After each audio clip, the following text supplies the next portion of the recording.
Investigation has revealed the problem is even worse than we knew then. Joining me in the studio to talk about this, Broadmeadows MP Frank Maguire. Thanks for coming in.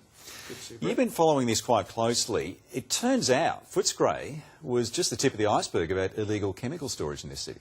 Well, I think what we need is greater scrutiny, accountability and compliance. The issue, sometimes you don't know what's actually being warehoused in some of the back blocks of some of our suburbs, and my community is part of this as well.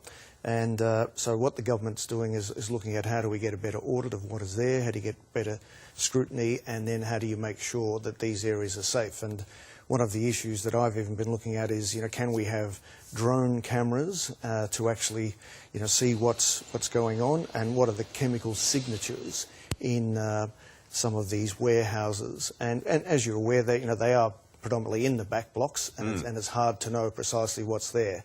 And I think this would allow for greater certainty and even for our first responders to know what they are facing. Because we're looking at those pictures now from last year and they're shocking. I mean, that was on the city's doorstep, the doorstep of the CBD. Is there a chance that what's being stored illegally could lead to that happening again? Well, that's what we're trying to avoid. So that's the whole purpose. An audit, get the various tiers of government to get the alignment right, then look at new technology to see how do we actually assess what's in there. Is it being stored correctly and safely? That's the first point.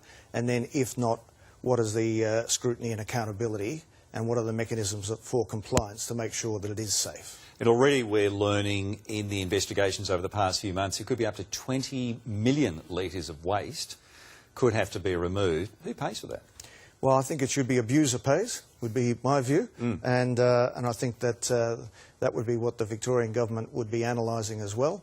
So the laws are stringent, and we need to make sure that they are being complied with, and when they're not, I think that the government would take a firm view on what needs to happen next to make sure that the community is safe. That's the whole proposition. And in Madeline Slattery's story tonight, we're going to hear from Footscray residents who are still affected by that fire, particularly the waterways, Stony Creek. They still can't use it, the parkland around there. Here's what one of them had to say. 7 months after the fire, we understand it's going to be years before the health of that creek is anything suitable for a dog to swim in, let alone a human being.